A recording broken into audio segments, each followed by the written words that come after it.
தளபதியோடைய birthday ட்ரீட்டா code பட team கிட்ட இருந்து தி கோட் பர்த்டே ஷாட்னு ஒரு கிளிம்ஸ் மாதிரி ஒரு வீடியோ பார்த்துருப்பீங்க. அண்ட் 12 மணி வரைக்கும் வெயிட் பண்ணி பார்த்தவங்களுக்கு ஒருத்தர் தான் நான் சொல்லுவேன். ஏன்னா மேக்கிங்ல ஹாலிவுட் லெவல்ல இருந்துச்சு. அதுலயும் பர்டிகுலரா இந்த ஷாட்டை பார்க்கும்போது போதும்பா செம ட்ரீட்பா பர்த்டேக்கு அப்படிங்கிற மாதிரி தான் தோணுச்சு. தென் எங்கேஜ் தளபதிக்கு டிஐஜிங்ல சொதைப்பிடுவாங்கன்னு பயந்தேன். பட் இந்தியன் சினிமா பட்ஜெட்டுக்கு என்ன பண்ண முடியுமோ மேக்ஸிமம் அதை பண்ணிட்டாங்க.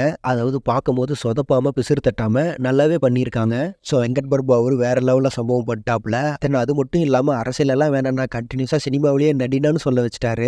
ஸோ இதை நம்ம தளபதி கொஞ்சம் கன்சிடர் பண்ணா நல்லா இருக்கும். பட் எது எப்படியோ தளபதி ஒன்று ஆசைப்பட்டாரு. ஸோ அவர் ஆசைப்பட்ட மாதிரி எல்லாம் நடக்கணும்னு தளபதி ஃபேன் சார்பாக ப்ரேயர் பண்ணிப்போம். And one more time happy birthday Thalapathy விஜய்னா ரியலாவே நீங்க இல்லைன்னா நாங்க யாரை பார்த்து செலிப்ரேட் பண்றதுன்னு தெரியல தியேட்டர்ஸ்ல. ஸோ அந்த அளவுக்கு எங்களுடைய வாழ்க்கையில நீங்க ஒரு பார்ட்டா வந்திருக்கீங்க.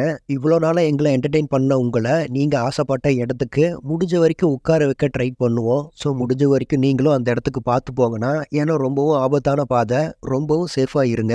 தென் ஃபைனலா தளபதிக்கு விஷ் பண்ணணும்னு நினைக்கிறவங்க கமெண்ட்ஸ்ல சொல்லுங்க. அண்ட் இது மாதிரியே தளபதி பத்தின அப்டேட்ஸ்க்கு நம்ம சேனலை மறக்காம சப்ஸ்கிரைப் பண்ணுங்க. Thank you friends.